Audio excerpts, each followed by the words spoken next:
Okay, it seems that I have started the streaming. I'm not sure. We will have to test. I am logging in about 10 minutes earlier to see how this goes. Maybe I have to watch my video as well. Started the streaming. I'm not sure. We will have to test. I am logging in. Okay, maybe this works.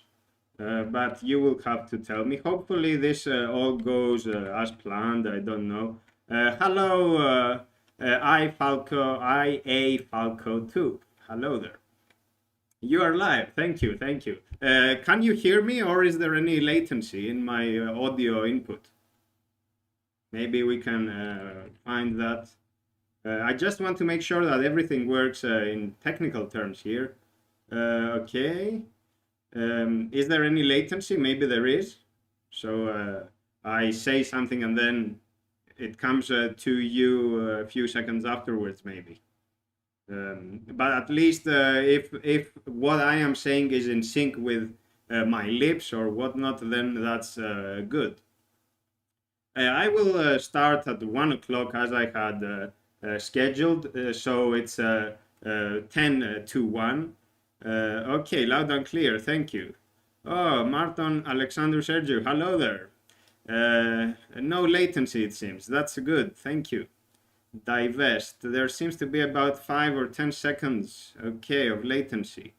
But audio and video are synchronized. Okay, so I'm not sure what I should do about those 5 or 10 seconds.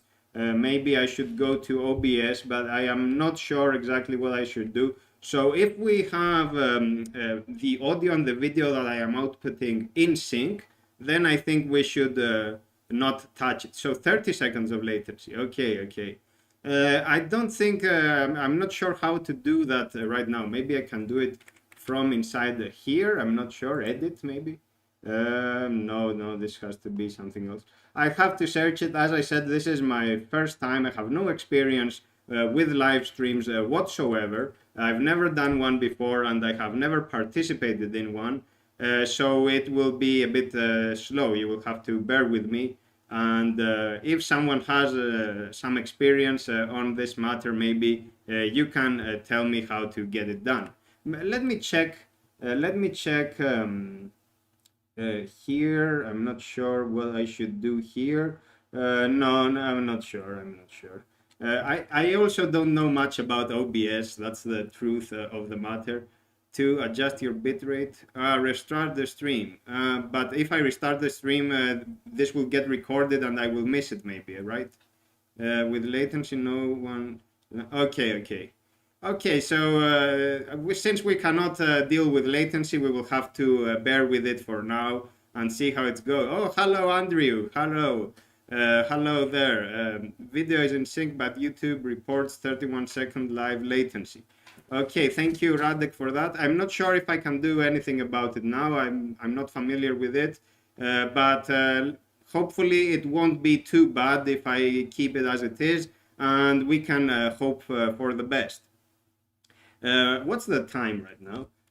So it's 10 to 1. I think I will start at 1. So let's leave it as it is there for now and we can talk for a while. So the reason I wanted to make those live streams is because I think it provides us an opportunity to discuss various topics. I have something prepared here for you today, so it will be a presentation. And I will be talking about the way I always do with my videos. But maybe going forward, we will find through experience some better way of doing this so we can foster a discussion. That's what I am mostly interested in. And of course, it will revolve around Emacs, but we are not limited to Emacs. We can always cover some other topic as well. I will give it a few more minutes here so that we are on time, on schedule, so that everyone can log in. I don't know if this is a suitable time for people. It's 1 o'clock local time. This is the Eastern European time. So it's plus 3 hours. But I think this is not good for people in the Americas. I'm not sure exactly what the time is there, but there is MX World Clock, I think, yes. So I have some times here, so yeah, they are not awake basically. So yeah, we will have to bear with that. In Tokyo, it's close to 7 o'clock, so I think we have Asia and Europe should be fine, but so those time zones, but not the Americas. But we will have to bear with it. So yeah, let's give it some more time. Since I have to kill the stream and retry it, I won't deal with latency, as I said. So we will have to wait for that. By the way, what you are seeing here in my Emacs, this thing that I am toggling over here, is the tab bar. In Emacs 28, the tab bar can have arbitrary content. Everything that goes into the mode line can go into the tab bar. So, for example, when you are splitting windows, you can have, let's do it like this. So you can have two windows side by side, and you will notice there are no mode lines over here, but you get what effectively is the mode line at the top. I have experimenting with that. I'm not sure it works 100%, but I have been using it for a while now, and I think it's very nice. Hello, Alain Lafont. Hello, hello. Yeah, world clock. That's very useful. Yeah. Yeah, it's very useful, and you can configure the cities as well. So I had configured those just to have an overview of the time zones across the world. But of course, you can set any country, any city you want. Ashish, hello, hello, thank you for being here. I am just waiting for another 5 minutes, and we will get started. And we will see how it goes. I have been working through my backlog. There is a lot of work to be done there. So in case you have sent me an email and I have still not replied, it will happen. It will happen maybe today or tomorrow. Hello, Martin. Hello, hello. I think this is a good time for those of us who are in Europe now and in Asia as well. It would be a good time, but we will see how it goes.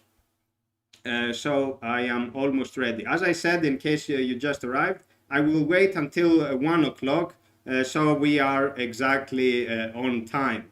Like what is it? The trains, the train network in Germany, I think they pride themselves on always being on time. So we want to be inspired by that work ethic. I'm not sure if it's true, but if it is, then the better. So we want to be like that. And I have an introduction here. So the first part is not anyway about my presentation. It will be, the presentation will come afterwards. And Alain Lafont, who is in the chat, is also a Zen monk and will definitely know more about me on the topic of mindfulness, because I will mention mindfulness here, but of course there are many aspects to arriving at a mindful state. Yeah, Japan as well. Yes, Japan should be fine as well. In Tokyo, it's about 7 o'clock right now. So yes, I will be talking about mindfulness, and it's a broad theme, of course. So there are many aspects to it, how we approach it, and I will just mention one of them. But of course, I am not in any way exhausting the topic. There is always more to be said, and then more to be thought about it. So 3 more minutes to go, and we will see how everything turns out. I am a programmer who is learning to use Emacs. Yeah, indeed, who isn't? But I have an interest in philosophy and politics. So I am very thankful to have discovered you. Best of luck. Thank you, Divest. Thank you. I am the other way around. So I was studying politics and economics. I used to work at the European Parliament. I was a policy analyst. But long story short, I quit and I found myself in the world of free software, and from there straight to Emacs land. So there is always that.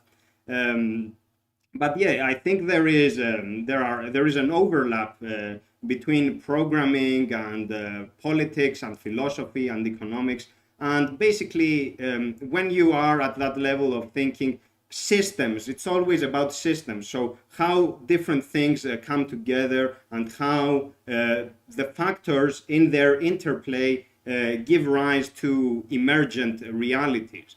You see that in programming, you see it in politics, you see it in economics, you see it practically everywhere in life in general. Thank you, Alain. Thank you again. Martin, same. Yeah, same. Yeah, thanks.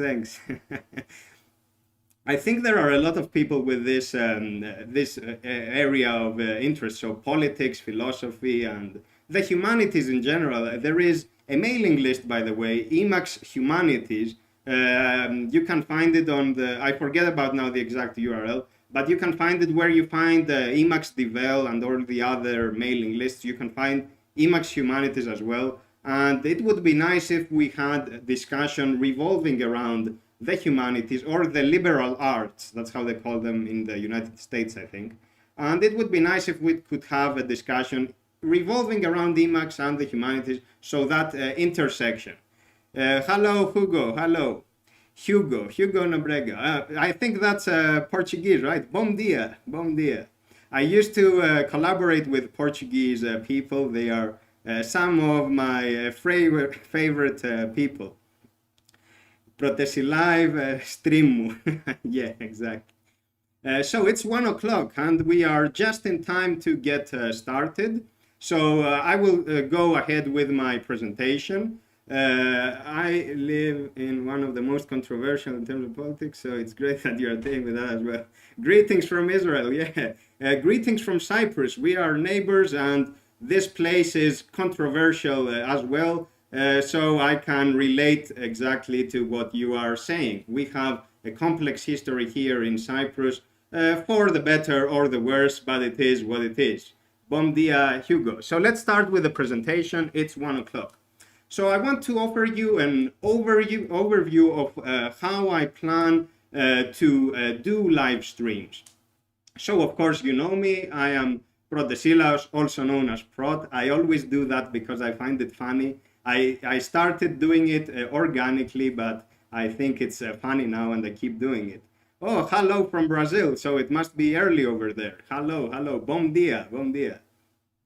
So this is my first ever live stream. I have never done one before, and I had never participated in one either, because my old computer could not handle it. If I were to watch a very long video, the fans would start spinning, and that's not nice because you are taxing the hardware, and of course that might lead to problems.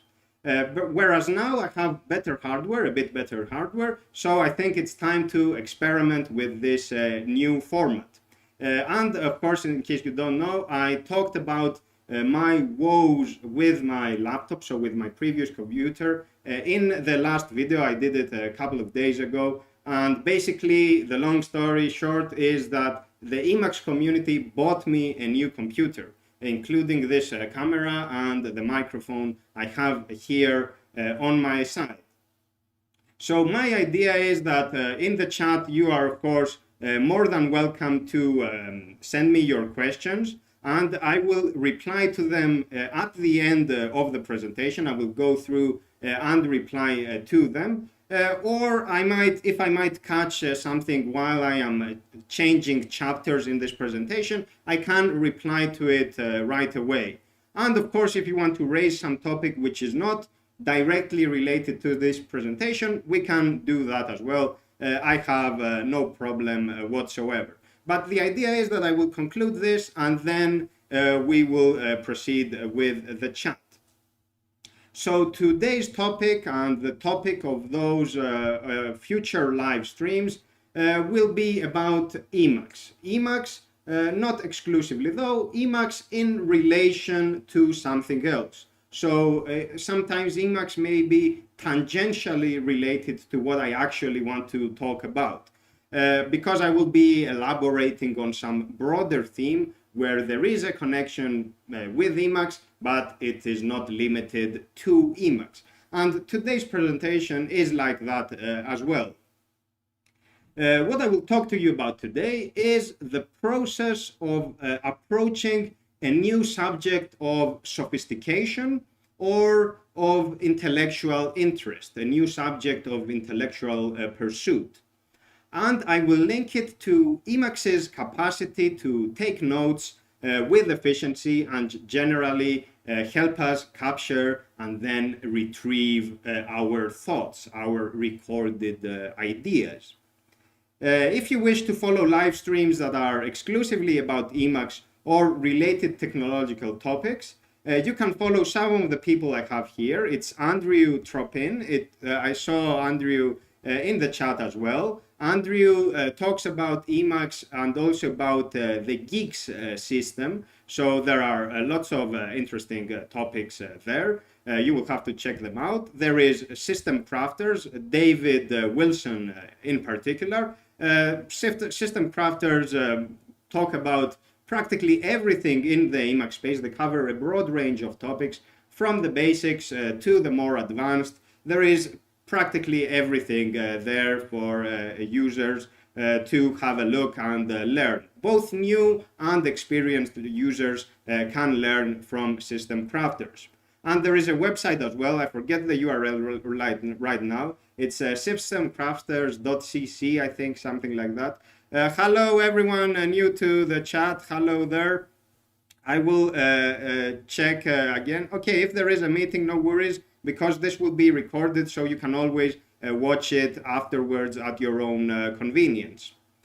There is also Shah Lee. Shah is a contributor to the Emacs community for many years now, through packages, but also through live streams and other formats, other websites as well.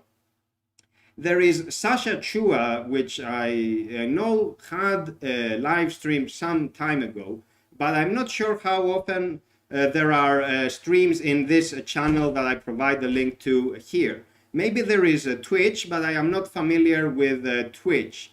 And also Alain, who is also in the chat, has been doing videos, but again, I'm not sure if there are live streams. If there are, I will have to update this the next time. And there are other Emacs related videos from other people as well. There is the Emacs Elements channel of Raúl Comninos, and it covers all sorts of topics as well. Very interesting, for example, how to use the Emacs diary and combine it with the org agenda, how to install Icicles, the Icicles completion framework. That's something you don't find very often, even though Icicles is very powerful, and lots of other topics as well.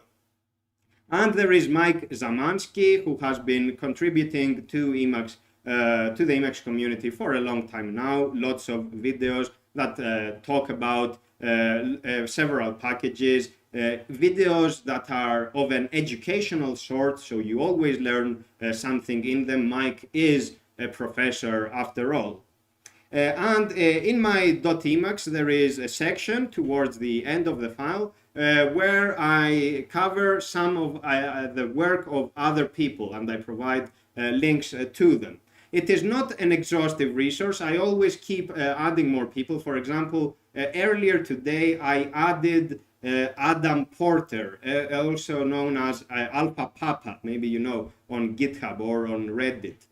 So Adam is very well known, but I hadn't had the time to include the name on the list. So the list is always growing. It is a work in process. But I have it in my .emacs. So with that out of the way, I want to start with today's presentation, which is, the title is Emacs Note-Taking and the Mindful Attitude.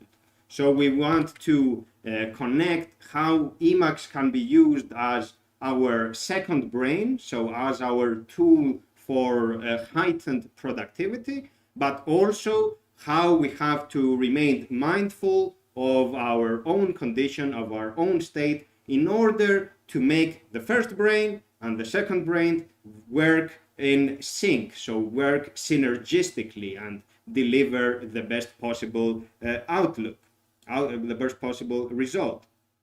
Hello, Theodore. Thank you. I will check the messages once I conclude the presentation. So if there are any questions, feel free to ask and I will return to them. So let's get on with the presentation. Taking notes in general. So that's the first part. We document our ideas all the time, be it with pen and paper or by using our software of choice. It helps us clarify our thoughts and elucidate, flesh out concepts that would otherwise be hard to grasp, hard to really think through and to really see their implications, their ramifications, where they go, where they lead to. We may also retrieve information when we have it stored and use it later, perhaps to combine it with some new information and arrive at some new insight, develop some new insight. When it comes to software, Emacs is a powerhouse for taking notes and staying organized. It is a powerhouse in general for everything that has to do with text. It has the ability to recursively search through files, and then it gives you the option to edit the results of your search terms directly and have those propagate into the files. So what would take 50 minutes can be done in 1 minute. It has superb keyboard macros. It is truly wonderful, and many other features.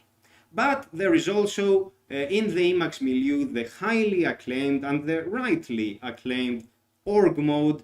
And when we speak about org mode, we don't refer to one specific package. We are mostly speaking about an ecosystem of Emacs Lisp, of several packages that work together.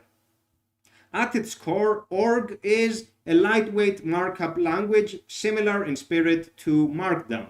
So basically you can add bold text, you can have slanted text, underlines, links, some text appear as code, that sort of thing, with some lightweight markup. Just add some characters and you are good to go. But that is not what makes org truly special. What makes org what we all like about is the ecosystem around it that has grown organically around this markup language. Because users / developers, and by the way, this distinction is often blurred in the Emacs community, users are developers as well due to the nature of Emacs's programmability. So users and developers have been writing and sharing code which lets you do practically everything with org and with the magic of Emacs Lisp, else eLisp. So for example, some examples here to put us in the right frame of mind.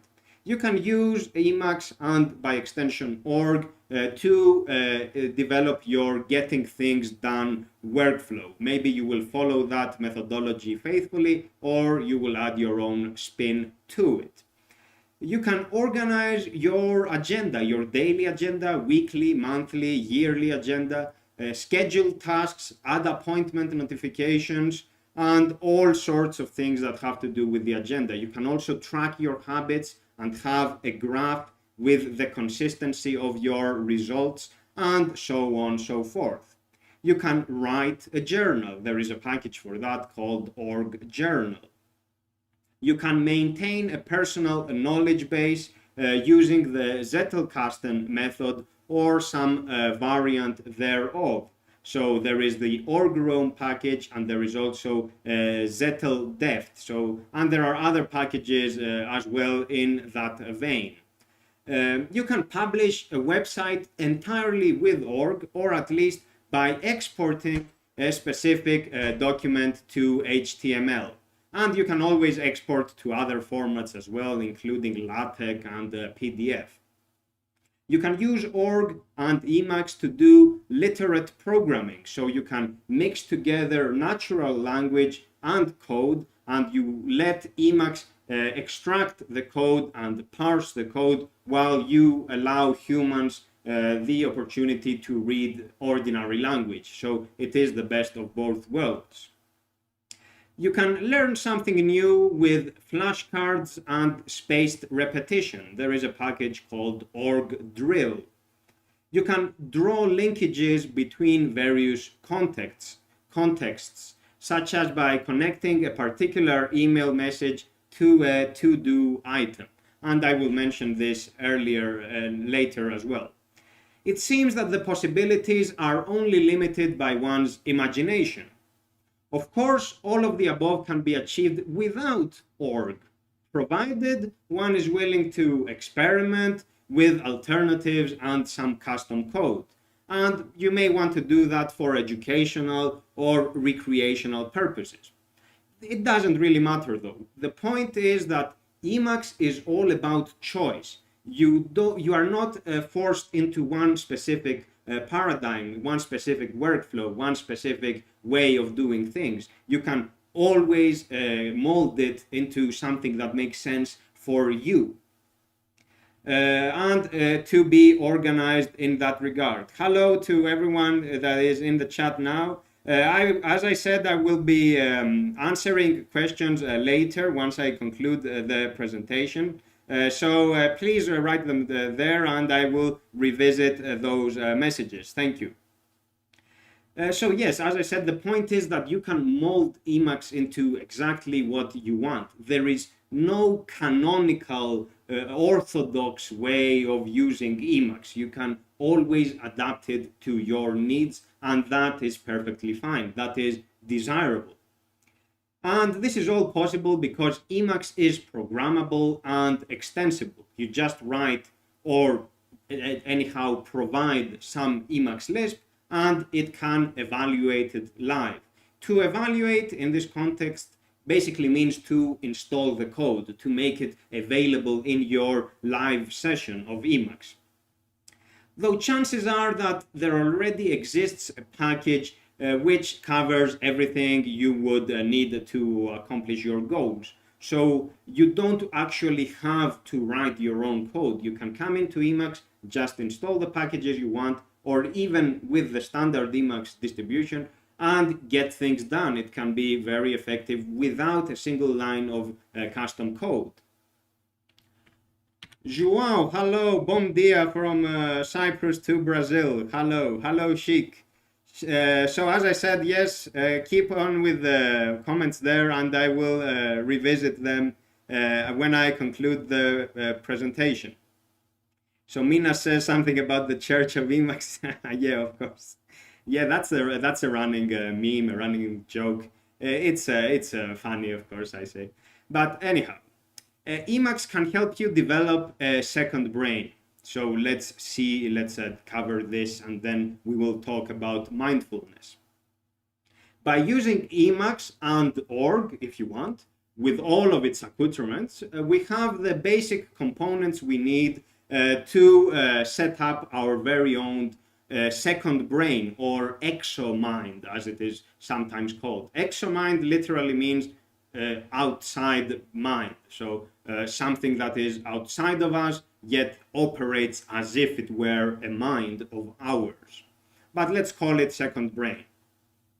So the second brain is a state where the distance between your mind and what the software renders possible is reduced, is diminished, and where we can both extract information and add information in a near frictionless fashion. So everything happens almost seamlessly. It's as if the two brains are connected. So that's the idea. So the second brain, when we reach that state, we are at a higher state of efficiency. So we are not speaking about a specific thing. We are speaking about a state of affairs. So what exactly goes into one's second brain, into one's exomind, will depend on their particular requirements and how much time and effort they are willing to invest in integrating their computing experience inside of Emacs. I think it is worth bringing everything into Emacs, and I have talked about this before as well, and others have done the same, because of the inherent interconnectedness, how everything is tied together of the Emacs environment. Everything is linked, so you can get from one place to the other very quickly, and it's all happening seamlessly. Some common tasks that can be done with Emacs and can, of course, be connected into more complex workflows. You can read RSS or Atom feeds, for example, with the lfeed package. You can handle your email correspondence, such as with GNUs, Notmatch, MU4E, and other packages as well. You can browse the internet in a text-centric browser, such as the built-in EWW or the Elfer package if you want to check the Gemini or Gopher protocols. By the way, I normally browse the web through those means. I normally browse it in a text-only mode because it does not really detract from the experience. Most of the websites I read are text-heavy, so I don't mind losing out on the JavaScript or the style sheets. And when I have to browse through a graphical browser, I normally install a script, an add-on rather, that blocks all JavaScript. So yeah, it's the closest you can get to a text-centric experience. Some other tasks we can do with Emacs. We can perform context-sensitive actions on the thing or the item at point. And the package that does that splendidly is Embark. There are others as well. There are all sorts of things that work on the thing at point, but I think Embark is truly a special entry in the Emacs milieu. You can seamlessly open your encrypted, your PGP or GPG encrypted files, and there are many tools that help you handle GPG, including from the file manager of Emacs, so from Dyard. You can, with the directory editor, with Dyard, you can bulk rename files with regular, as if they were regular text, using regular expressions, keyboard macros, multiple cursors, etc., etc. And this all happens very effortlessly. It's very easy. You can gain access, easy access to your pass store. This is something I do. I store all my passwords in the password store. This is the standard Unix utility for password management, and I think the Emacs interface for it works very well indeed. You can jump to any heading or point of interest, a top-level form or something like that, in a file using ordinary search or more advanced patterns, search patterns. So you can use the built-in iMenu or one of its numerous extensions, such as the one provided by the Consult package. Consult is another excellent package. And there are also several completion frameworks that help you in the task of indeed narrowing and filtering results, such as Vertigo. And you can always play back your music collection with the Emacs Multimedia System, EMMS, or with Bongo. For all those and many others, you are always working in the same environment, where it is trivial to either go from one place to the next or to connect different packages in emergent workflows. And one example that I have done is that you can have lfeed, so your RSS, interface with your music player, so with Bongo in my case, and you can pass a feed entry of your, let's say, your favorite music channel that you just got an update. You can pass that link directly into the playlist queue of Bongo and have it play in time. So that's something you can always do. This is Emacs. And here is where org comes into the picture, where it enters the fray. Specifically, org capture and org store link. Those are two commands that org provides. and these commands should be bound to easy to access keys because you can use them everywhere.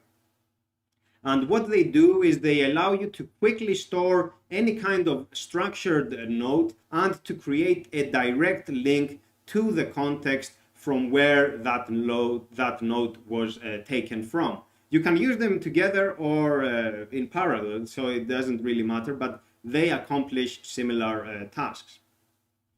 A typical example of wanting to have a note with its context is when you are reading an important email and realize that you want to make a to-do entry out of it. So you want to record it as a task, and you want to assign a date to that task, and you want that to appear on your in your org agenda buffer. So that's very easy to do. You just, as you are reading the email, you just call org capture, you use one of your templates, and it goes exactly where you have instructed it to go. It's very powerful. All those can be pieced together into a bigger system to reach that higher sense of productivity, that second brain. But there is a catch. Unlike the first brain, unlike what we have here, the second one does not think things through. Its output, what it will give you, will always be as good or as bad as your input, as what you put into it. And so there arises a general problem of the state of mind one must have while documenting their ideas about some newfound knowledge or piece of information. And I want to stress this point of newfound knowledge or piece of information because this is not about tracking trivia. You can, of course, do that without being too focused on the task. It almost happens mechanically.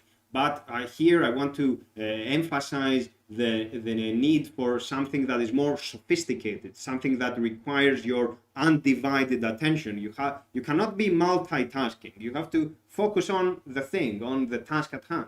So this is what interests me specifically, and this is where I want to introduce this notion of being mindful and having the right attitude.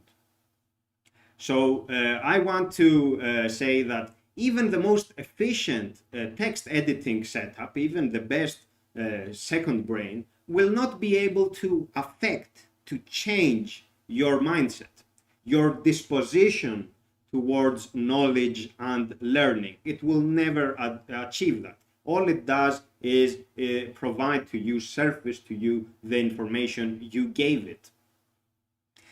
Let's consider one example here. Maybe you have done this before or are aware of others who have done it, but let's consider this example. I think you can relate to it regardless. So you start reading a book, and as you go through the pages, you diligently take notes. Maybe you will draw an underline under the text, or you will just add some paper note in between the pages. However you go about it, you are writing as you are reading. So in the process of trying to parse this new information, this sophisticated input, you are also trying to do something else, which is to write down your thoughts in the moment. And of course, the same can be done through a digital medium. So if you are reading a PDF or an ebook or an HTML page, and you can use Emacs to record your thoughts or something along those lines. It doesn't really matter whether it is physical or digital. The point is that you are taking notes while you are also trying to parse new information. And that can be problematic because sometimes the book or the resource in general, more broadly, provides insightful commentary. It provides profound insights, profound thoughts that require some time to be fully understood and internalized.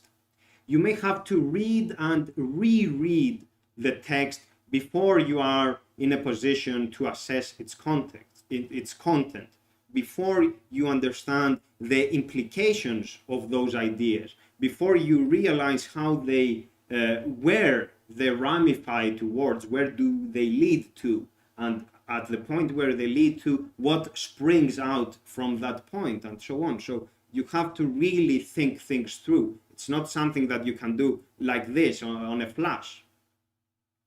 So what happens then is that if you write notes upon your first encounter with some new material of this sophisticated sort, your input, so what you are writing down, essentially codifies, captures your previous self, the version of yourself that was that arrived at the book without knowledge of the book's content. So you are coming into the book as one person, and you will leave from that as another person. There will be something added to you. You will gain something from it. So if you are recording your notes on upon first impression, chances are that you are capturing your previous self, not the one after the book, the one before the book. So that can be problematic, because you need to allow ideas the room to grow, and you need to let all those concepts sink in. It is like how fermentation occurs over time. I will use the example of wine, even though I don't drink alcohol myself, but at least I know how it's done. So let's consider wine production as an example. So you start with some grape juice, and you store that in a vessel, in a barrel perhaps. After a few days, the microorganisms in the juice will start composing the sugars, and with the heat that is produced, sorry, it's my alarm. Let me switch it off very quickly. Sorry about that. I thought I had switched off my alarm. Sorry about it. Sorry. So back I am. As I was saying, it's like the microorganisms in the juice, in the grape juice, will start composing the sugars, and these will become alcohol. It doesn't matter exactly the details. If you go to the barrel and take a portion of the drink before the process has been completed, that product will not be good. Maybe it will be some bad grape juice, or something like the cheapest plonk, so the cheapest wine you can get on the market. It will not be good. To truly appreciate the wine, to truly appreciate the result, you have to let the process run its course. You have to let the fermentation complete. And it's the same principle with ideas, because incoming ideas are just like that. When they first come, they don't really grow, so they don't really offer you all they have to offer. You have to let them grow. If you wrestle with them on the spot, if you try to capture them right away, you are risking to capture or capturing a snapshot of your thoughts at the moment. So you are effectively consuming the unfinished article, so the bad grape juice or the bad plonk. You don't want that. Whereas if you refrain from passing judgment, if you remain, as we say in Greek, aporetic, there is an English word for that, aporetic, it means dubitative. So if you remain dubitative, if you take a step back and say, okay, let me think about this, if you remain inquisitive, instead of passing judgment upon first contact, then you are allowing this idea, this bundle of thoughts, the time it needs to mature. And you will have the opportunity to think about it over and over. And then when you are in a position that you truly understand it, then you can record it, then you can elucidate it, you can write about it, and then that input will go into the second brain, and that will be better for you when you go to take it out, when you retrieve it from the second brain. So no second brain will do that for you automatically. There isn't a hack, a magic hack that works directly into your brain and you get the right attitude. You have to work for it, because no second brain will prevent you from storing effectively inconsiderate notes that are unrefined or immature. And you have to be careful with those notes, because maybe you don't realize it, but chances are that they condition your future self. This has happened to me. I used to write notes in the past. For example, I was reading some book on politics, let's say Thomas Hobbes's Leviathan, for example, or I don't know, Karl Marx's Capital. It doesn't matter. So I was reading and writing on the side. And then I would revisit those notes and I would check the note and say, this is wrong. This is wrong. I was being prejudicial here. I was being predisposed. I shouldn't be doing that, because I compare the notes to what the text is saying and I can see the disconnect. I can see that the notes capture my previous self. So that was problematic. So in other words, you have to think about the first brain. You have to be mindful of the potential pitfalls when you are trying to be hasty like that. And here comes the nub of the issue. Here comes the gist of the issue. We want to avoid the dogma of self-identification, as I will call it, through mindfulness, by being careful, by understanding what it is that we are doing. So to take notes effectively with the intent of growing out of our mold, with the intent of expanding our mind, we have to rely on our first brain, this one over here, not the one that Emacs or some other program or method may provide us with. When we take notes, or generally when we encounter something new, we essentially face a dilemma of one, either clinging on to our position, so our previous self, or two, remaining open to the possibility of refashioning ourselves. So this idea of being dubitative, of being inquisitive, and being open-minded, as we say. If you hold firm in your views, such as when you read a new book and comment on it in parallel, as I used to do in the past, you are effectively implying that what you already knew before reading the book is all you ever needed to know. Put differently, you are developing a certain brand of dogmatism, of insisting on the narrative that you have about who you are and what it is that you are doing. So let me call this the dogma of self-identification, what we think about ourself, in which we do not recognize tacitly or otherwise the possibility of not knowing something. We do not recognize that possibility. And where we claim to be capable of more than what we actually are.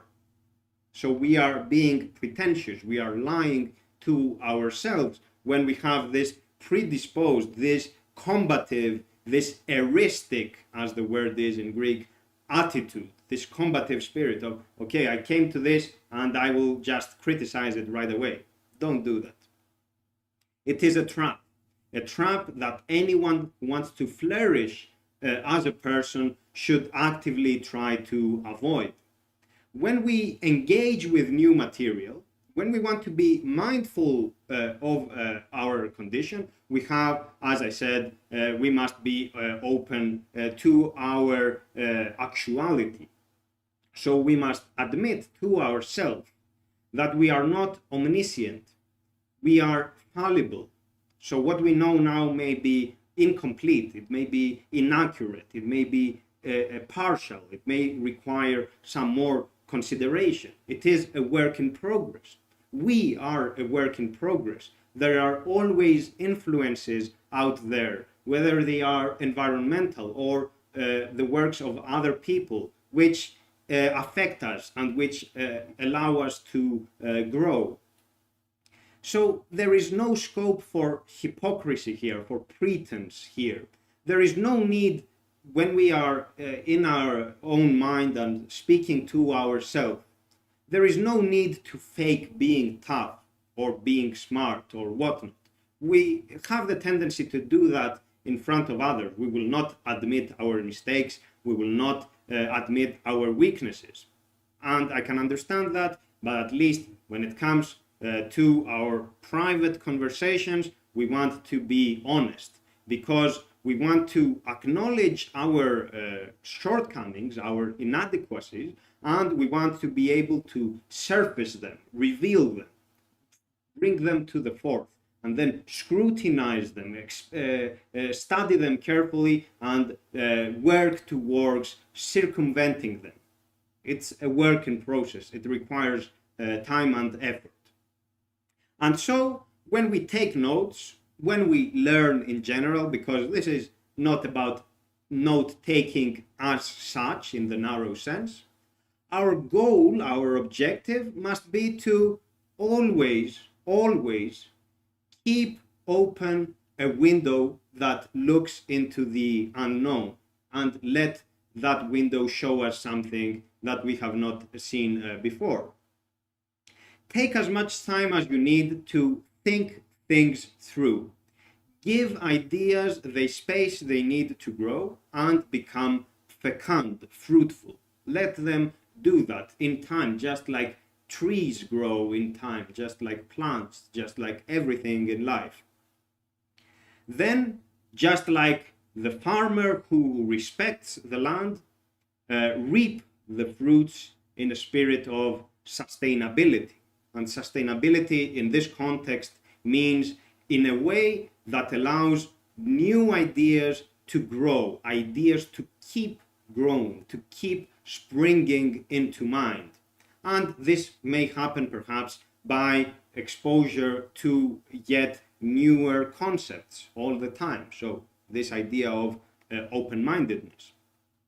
What matters then is the attitude we have before implementing the methodology. The second brain may be powerful and extremely useful, but it cannot think for itself, and it cannot support the first brain in rectifying its own errors. Errors here which stem from a position of dogma, of insistence, where we pretend to know something and we cling on to it. Through such a mindful attitude, we can expand our awareness of things simply by being more considerate, more careful, more deliberate. It is not the volume or the efficiency. It is not about productivity per se, productivity as such, productivity measured in some dubious unit of output. This is about how we enrich the quality of what goes into our mind and what eventually gets codified into some note-taking system, so into what we would use Emacs for. And this is basically the presentation, folks. As I said in the introduction, I am new to live streaming, so I'm not sure if this is a good format, me talking like this the whole time. But as I said, I will check the chat to see for questions, or maybe I can comment on what others are saying. But let me just recapitulate very quickly, and then we can check the chat. And of course, you can write your questions now if you want, but I will check anyway. So, in short, Emacs can boost one's productivity through its sheer power, extensibility, and the interconnectedness of its environment. The second brain, so Emacs, this heightened state of efficiency, is an excellent idea. We want to have that. But it is not omnipotent. It cannot do everything. It is not all-powerful. You still have to put some serious effort into what you are doing. And this is true for Emacs in general, but also for every other field that involves some degree of sophistication and specialization and commitment. We grow when we learn to let go. And we are at our best when we are prepared to let go of our most cherished beliefs, such as our sense of self once taken as a snapshot. So, what I was saying earlier, when we cling on to our old self, to our previous self, we have to let go of that. And dogmatism, even which is latent in what we do, so it has the potential to appear in everything that we do, is an impediment to our intellectual growth. Without being mindful of our condition, we are forever trapped in a web of predispositions where we pretend to know more than we actually do. So this concludes the presentation, folks. As you can tell, this is not so much about Emacs. There is lots of information in there, which is general in scope, and it's not about note-taking per se, but of course, that's how it goes. I will check the chat. Maybe, by the way, I installed BSPWM, reinstalled rather, my old BSPWM configurations, and I still don't remember all the key bindings. I still haven't used them that much. So Brazilian coffee filling up. Yeah, Joao, thank you for that. It's always good. Watching this while playing with Vim Tutor. Oh no, don't do that. Is it Vim Tutor in evil mode, or is that its own thing? So this is by Shakil. I'm not sure which Vim Tutor you are referring to. Thank you for your videos. They have been very timely and completely moved me to use Emacs full-time in place of kitchen sink alikes, similar to Notion and various task managers. Yes, Max Kuberful says this. I think the issue with those dedicated apps is that if you work the way they want, you will get good results. But if you want to deviate a bit, then problems start.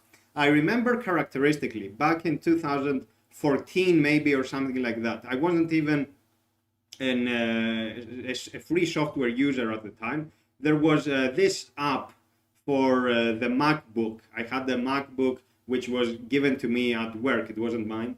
But I had this app for writing text. And it was a centered text like I have here in Emacs, and it had some nice typeface, and it looked very pretty, and it was very effective at what it was doing. But I didn't like the colors, so I couldn't change that. I wanted to make some other changes, so have it shift a bit to the left and stuff like that. I couldn't do it. So those growing pains were provided the impetus for me to eventually search for alternatives and find my way into free software, and from there to Emacs. So yeah, it's always a work in progress, but I think if you have the right attitude and you keep working at it, you will find that this is a good place to be. So free software and Emacs. Are you using org-roam as part of your personal workflow, or making linked references doesn't really fit your field of expertise? I don't use org mode, org-roam rather, not because I think it's bad. I think it's one of the best new packages out there. It feels like everyone is using org-roam these days, and rightfully so. I mean, it's very powerful. But I don't use it because the notes I take are not really interlinked, so I don't really need all those linkages between the notes. What I usually do in my notes is I capture the source material that I want to comment on, but I don't record my thoughts at the moment. So for example, let's say I am reading this text. So for example, I want to write an essay about this. I have my own package for this. So I will invoke a command, and it will ask me to give a file title. Let's say this is a test. So, and I will say what category is this. Let's say testing. And it will create, let's see it right here. It will create a note. Here I can write my thoughts if I want. But usually I don't do that. And here is the source material. So it's very basic. It's not a competitor in any way for org-roam. It's just my experimental package for basically experimenting with Emacs Lisp. The package is called, by the way, the unassuming side notes of little significance, and this is shortened as USLS, also known as useless. But yeah, it's just my experiment. I think I might try org-roam at some point, just to see how it goes. Maybe I can have it not for Zettelkasten purposes per se. I don't follow that method, but maybe I can have it when I am reading websites and one web page relates to another. Maybe I can have it like that. So we will see how it goes. Let's see what else do we have here. Yeah, we read this. I need to go to the top and maybe yeah. So I covered all those. Let's see what we have here. The Lusophonic audience here. I think it's Lusophonic, right? So Portuguese speaking over here. So we have that for you to do some tutorial videos on Git for non-programmers like us. Yeah, I can do some tutorials on Git, sure. I think Git is very powerful even if you are not a programmer. But of course, once you start learning about Git, you are even a bit curious to do some programming so that you can explore its other features. But yeah, that's a good idea. Maybe we can do at least the basics.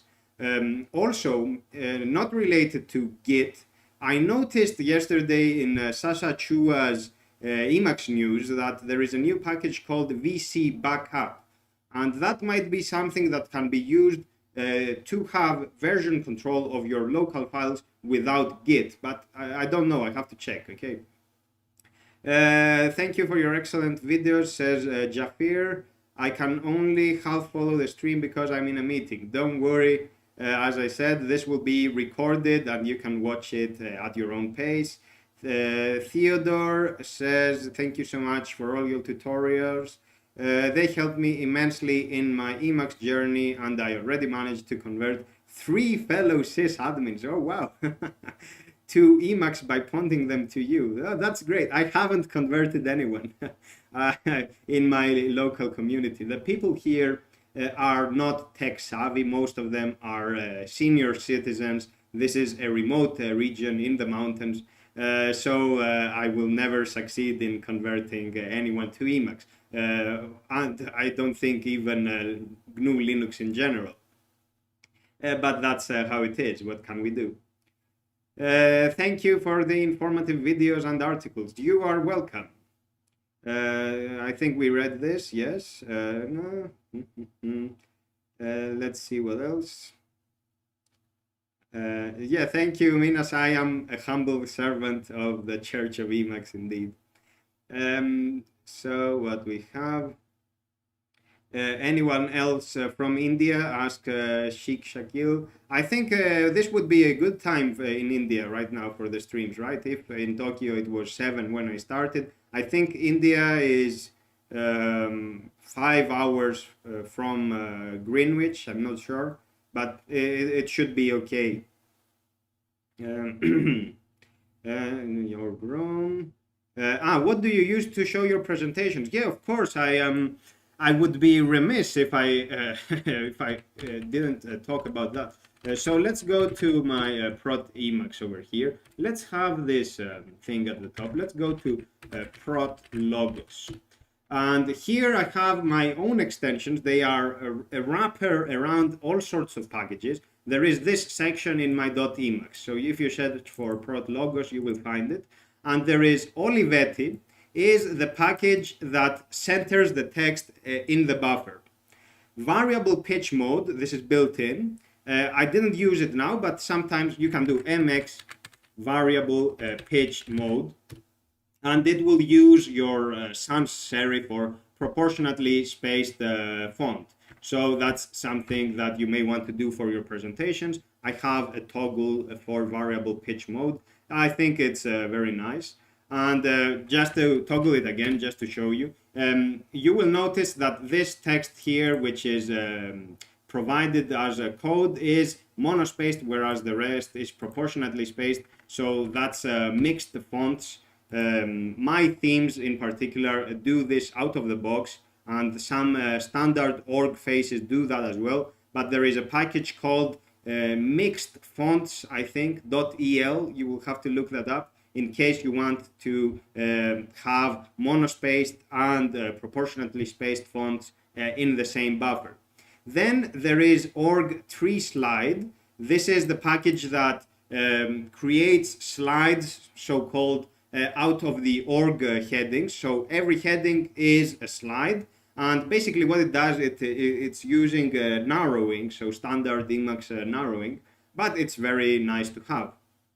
And org indent is built into org, and you can use it just to have the information aligned properly with the heading. It's nice to have.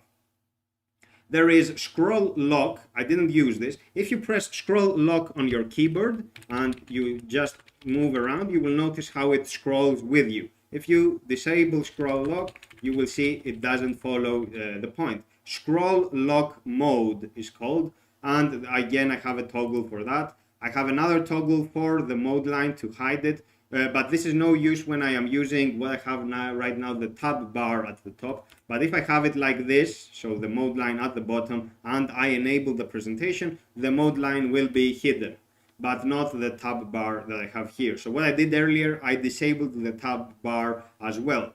And something else related to my environment, I also have a focus mode for my BSPWM. So you will notice over here that I have a panel at the bottom, and I have a focus mode for this as well. So this is something I had developed back before I switched to Emacs in 2000, in the summer of 2019 is when I switched. Fringes, so that's not very useful, but basically depending on the theme that you use or the settings that you have, you will see some fine borders on either side of the Emacs window. So those are from the fringe mode. It is built in. And then for the cursor, I have all sorts of settings for the cursor. For example, you will see that my cursor now is a box. Normally I use an underscore, so like this, but it's very subtle and not really good for presentations. So when I make a presentation, it automatically becomes a box like this, and I also store the last state in a variable, and I can restore it afterwards. So those are the tools, and you can find configurations for them over here. So you can see it's not much. This is how my org file is organized, by the way, my .emacs. So I include the prot logos. So if you check, if you are checking this on the HTML, so on the website, you will see the prot logos code right away. But if you are here, for example, if you are doing the source code, one way to do this is you can press Ctrl X, Ctrl F. So you are in the current directory over here, you see in the mini buffer. If you press Meta N directly at point, you will go to prot logos. So you can go like that. Of course, as I said, this is about the contextuality of Emacs. And these are my unassuming side notes of little significance, which I showed earlier. But don't use this. This is not good. It's a very bad code. It's just for me to experiment and have something to work with. So that was about the presentation. So let's see what we have over here. Let's see where we left it. So I think, do you watch anime? No, I don't, and I don't know much about it either. Is anime like Dragon Ball, you mean? Like that sort of thing? I used to watch Dragon Ball when I was a kid. But other than that, I don't know much about anime. Though I'm not against it, of course, I think art in general is very fulfilling, and we can learn a lot about it. Art of all sorts, and I think anime and manga and that sort of thing, they are art as well, for sure. What do you use? Yeah, we covered this. Imagine implementing a machine learning focused package to parse, process the user's node, providing extra mental tools and ideas. Yeah, that would be great, but we will have to see how machine learning can reach that higher state of consciousness, as it were, because right now it seems to be still in its infant stages, in its early stages, relatively speaking, I mean, relative to its potential. I definitely sense that I can be defensive when I learn something. In the past, I connected my core identity to my work, so new information would threaten that identity. I am working to change this. Divest says this. Yes, I think if you think about it, all of us have done that at some point or are doing that in some way or another. And that's why it's not bad to admit that you are imperfect. It's not bad. It's the right thing to do, because if you don't admit your shortcomings, how can you face them? How can you eventually overcome them and then become better, then reach that higher state of consciousness, of being aware of how things stand and what is your place in the world, as it were. As a professional streamer, I can tell for sure that you need to add more people happy emojis to the chat. Yeah, sure. I know nothing about emoji. I am embarrassed to say so. I don't know. How do you type emoji here? So if so there is custom emoji over there. So I have to add some emoji over here. But how do you add whatever you want? I'm not sure I understand. You will have to help me with that. Val Ignatev. So you will have to help me with that. I think Ignatev is the surname. So, but thanks a lot for your thoughts. I was thinking a lot about the same things recently. Yeah, that's very interesting. I think when we are involved in the same kind of activities, we eventually tread the same or similar paths. And that's a general observation, because I think for as long as there is an underlying condition there, an objective condition there, if you will, we will eventually have our paths intersect, even if we don't coordinate our efforts. I have a question about org mode specifically. I've yet to find a good way to have my agenda on my mobile, or even rather all of my notes. How do you do that, if at all? I don't have a smartphone, so I cannot help you with that. But I know that the org agenda can be, I think, I'm not sure right now, but I think it can be exported into some format that is appropriate for smartphones, but I'm not sure. Maybe this would be worth asking in the either the org mode subreddit or the org mailing list. Maybe I'm not sure where the right place would be. But it's indeed something that you would want to do, of course, especially if you are maintaining your agenda in Emacs. Max Kuberful, does this mean that one needs to read a book at least twice? First reading is about parsing the info and then actually thinking about it. It's not always about reading it twice. It's once you get into the right attitude, you will see for yourself that you can read it in one go. But the fine point, if you want, is to know that when you are reading it, you are being exposed to some new information. So if you are mindful already of that, so if you are careful with how you construct your notes, you can of course do it in one go. So, but I think it will take some practice. But that's of course a general guideline. It depends on the person. Maybe you can read it once and have your notes on the side in one going and be good. But in my experience, at least, only after you are mindful of the fact can you really commit to the task of doing it in one go. Otherwise, yes, maybe you will need to read it a couple of times. David van der Sius, I'm not sure, Sluis. I came in late. Will this stream be archived? Yes, David, it should be archived. I think that's the idea here, that everything will be recorded. By the way, is everything still up and running? Okay, so I just want to make sure about that. So iFalcon says, what do you think about evil versus Emacs bindings?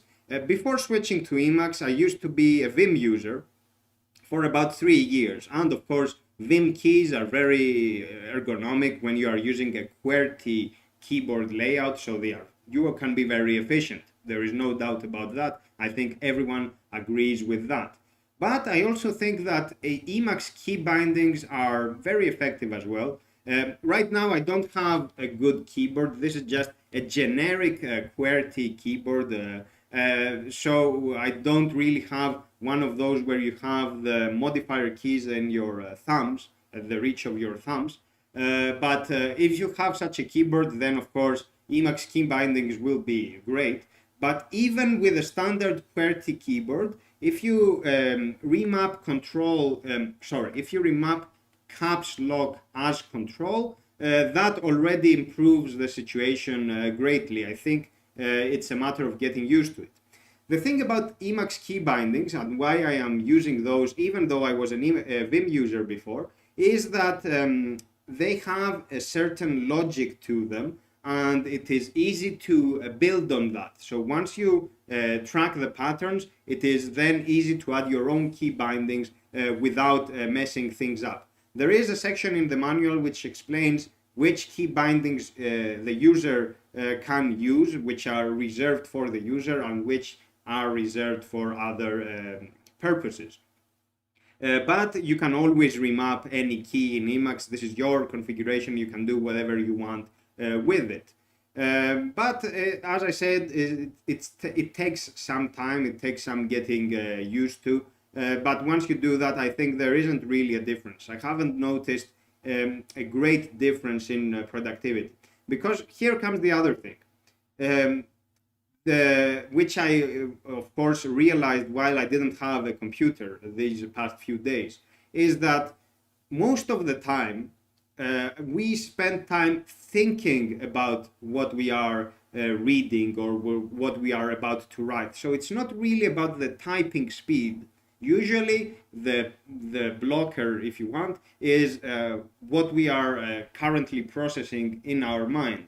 So I wouldn't really focus too much on productivity, on let's save one keystroke or two. I don't think that will mean that much in the end. I think it doesn't really make much of a difference. But there isn't a right or a wrong way to go about it. If you want to use evil mode, that's perfectly fine. If you want to use Emacs bindings, that's perfectly fine. If you want to use your own version, that's also fine. And that's the point of Emacs. The point of Emacs is exactly that you configure it to be whatever you want. So let's say I am Thu. Do you consider becoming... sorry, I missed something about BSPWM, but I will return to that. Do you consider becoming a software architect or engineer in the near future and participate in core projects, e.g. in the Emacs engine and alike? I don't think I have the skills for that. And if I were to develop those skills, if I were to try at least, it would take many years from now. So it's not something that can be done easily. So I don't know. Because in case you don't know, my background is in the humanities. So I'm not a programmer, and even what I am doing, which is a bit of programming, I do it with great effort. So it doesn't come naturally. It's not easy. It's not like speaking like I do now. It's something that I have to put a lot of effort into it. Sometimes it has to go through trial and error, multiple sessions of trial and error until I get something working. But of course, I have already contributed a fair bit to Emacs Git, and I always a fair bit maybe okay. I have contributed some patches. Let's put it this way. I have contributed some patches to Emacs Git, some patches to not match, some patches to org mode. There is, by the way, a pending patch for org mode that I have sent. We are waiting for the maintainer to have some time available to check it.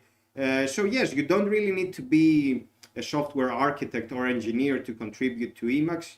Like me, you can be a hobbyist and still have something go directly into Emacs. And of course, I have my modus theme. So what I'm using here is modus vivendi. The other one is modus operandi. My modus themes are built into Emacs, version 28. So the current development target of Emacs. So that's also another contribution.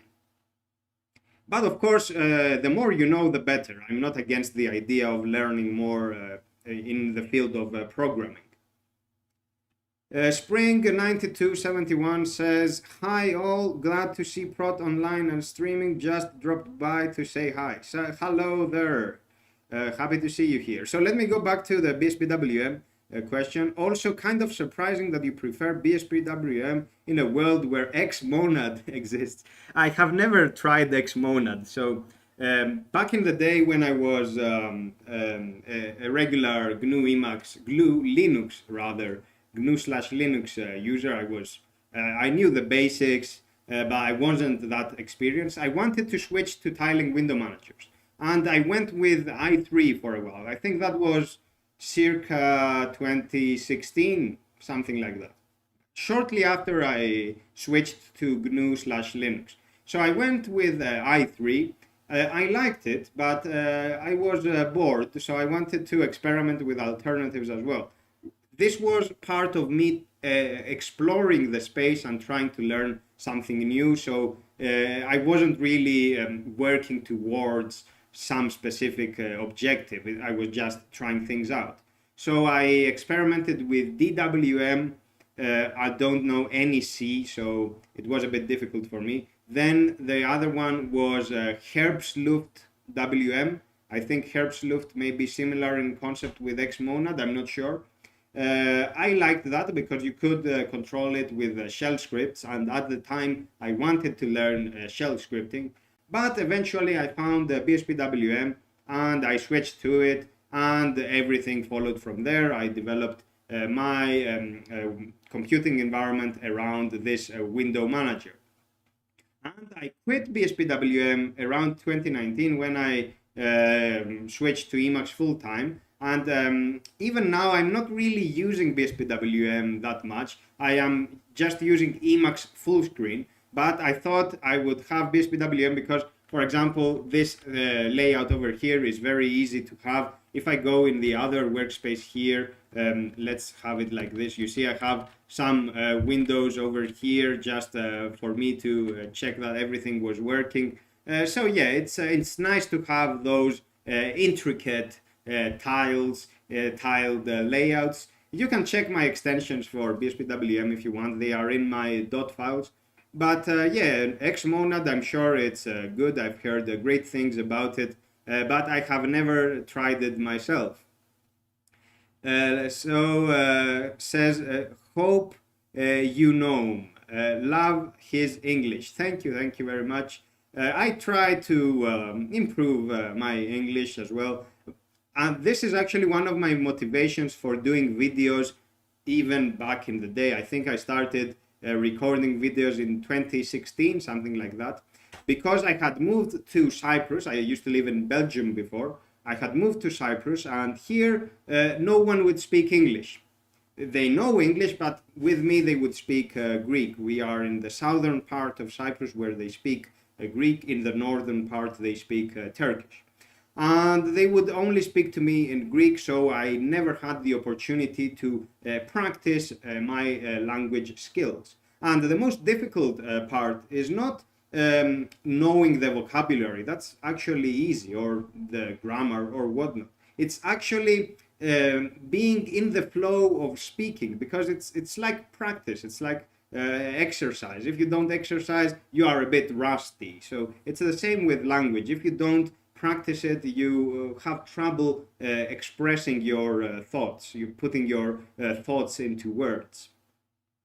What are your thoughts on modal editing? So, like Vim or like Kakune, I think it's called. I have only ever used Vim. I like modal editing. I think it's very powerful, and I think what you can do with it is, of course, very efficient when it comes to editing text. But right now, I am using standard Emacs key binding, so there is no modal state here. Of course, if you want to be very technical, Emacs has modalities as well with the various major modes and stuff like that, but modal editing in the spirit of Vim is something that I am not using right now. I'm not against it. If I have to use Vim, I'm perfectly fine with using it. I think it's a great piece of software.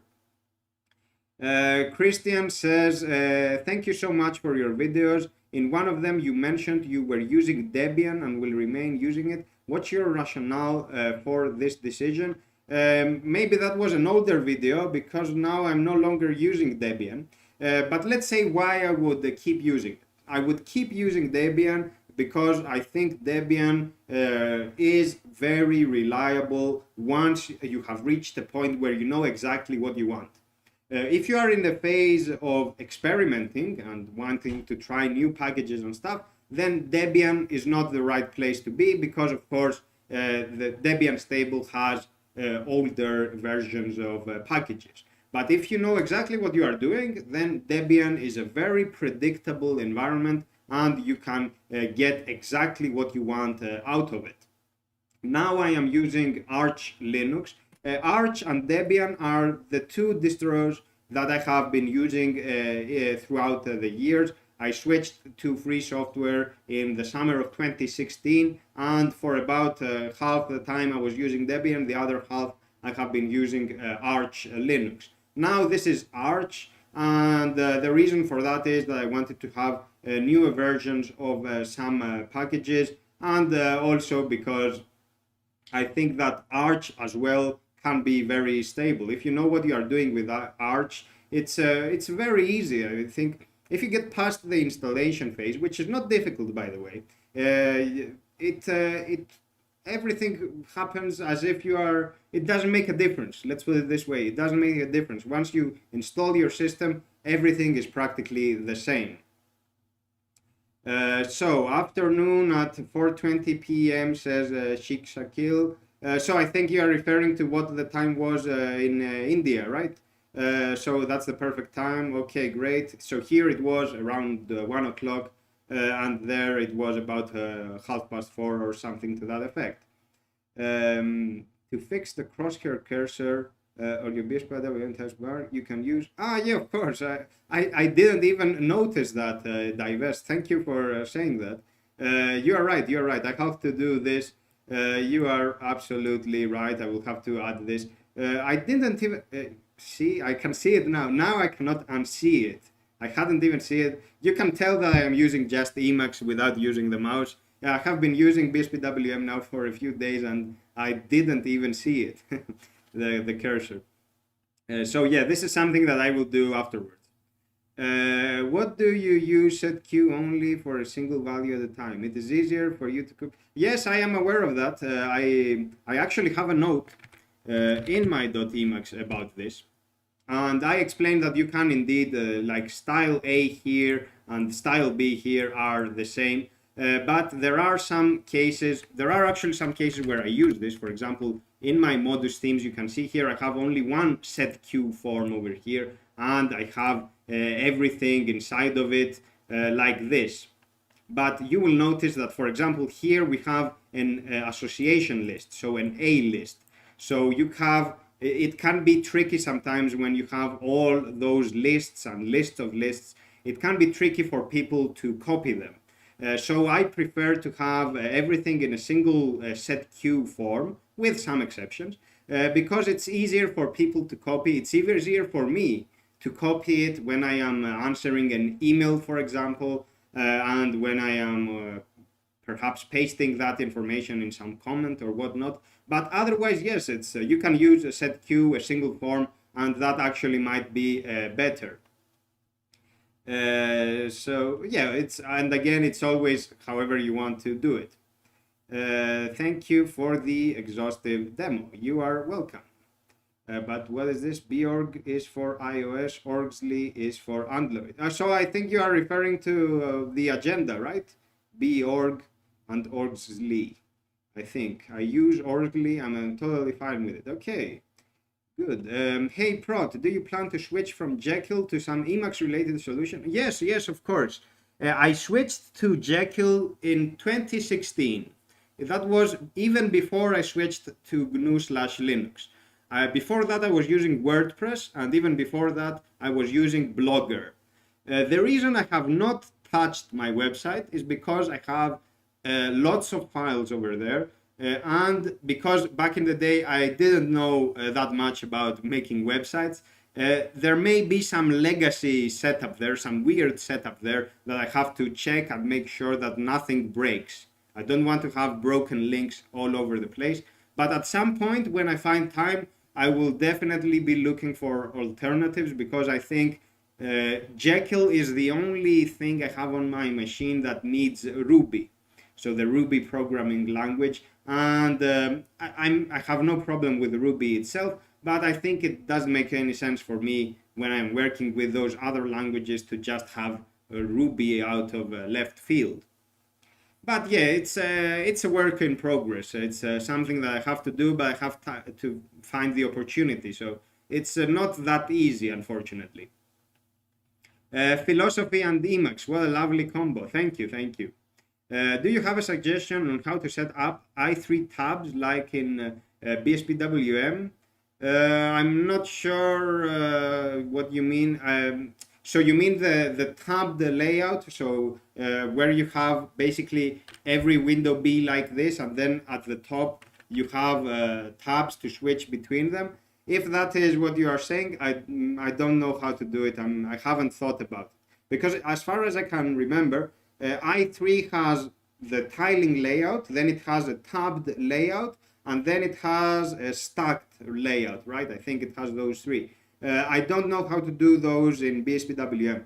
And even when I was using i3, I wasn't actually using those. So that was actually one of the reasons I had no problem to switch to BSPWM, because I thought, okay, this one does tiling, the other one does tiling as well. So, okay, not much of a difference.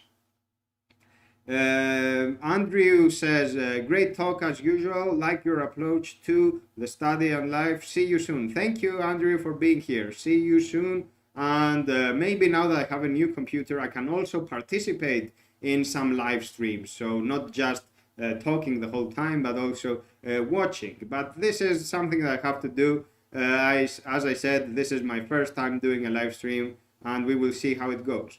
What's your current distribution? As I said earlier, it is Arch Linux.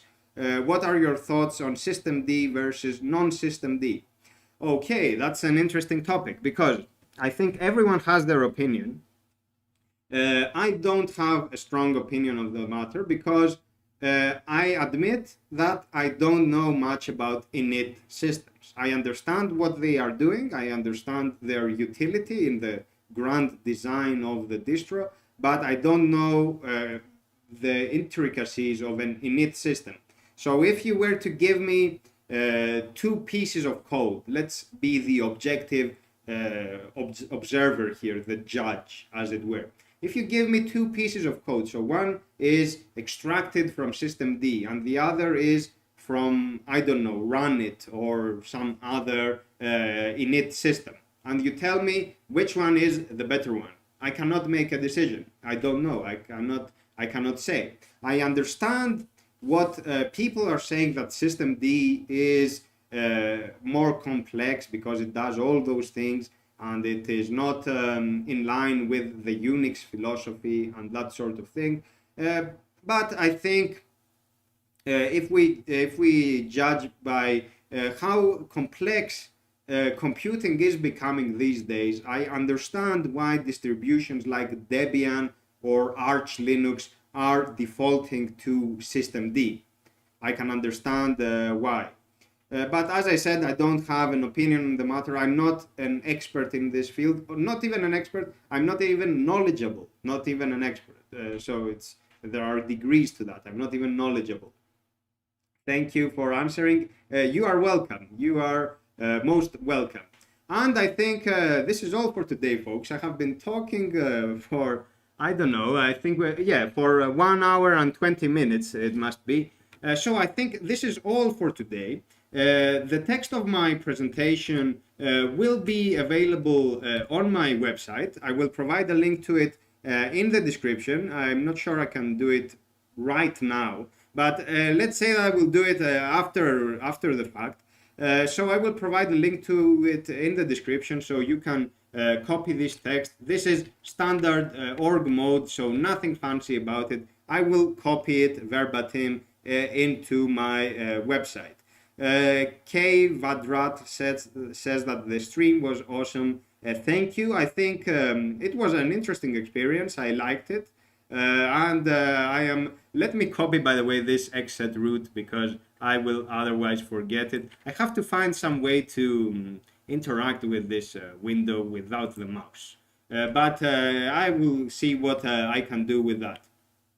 So thank you, everyone, and have a great day, and see you again next time. I'm not sure when I will do another stream, but it will not be too long from now. We will see how it goes. It was a lovely experience. If you have anything to share in a similar fashion, we would love to see it, says Max Kuberful. Thank you very much. Yes, I think we will have more to say. Alexandru Sergiu says, great stream, Prot. Thank you very much.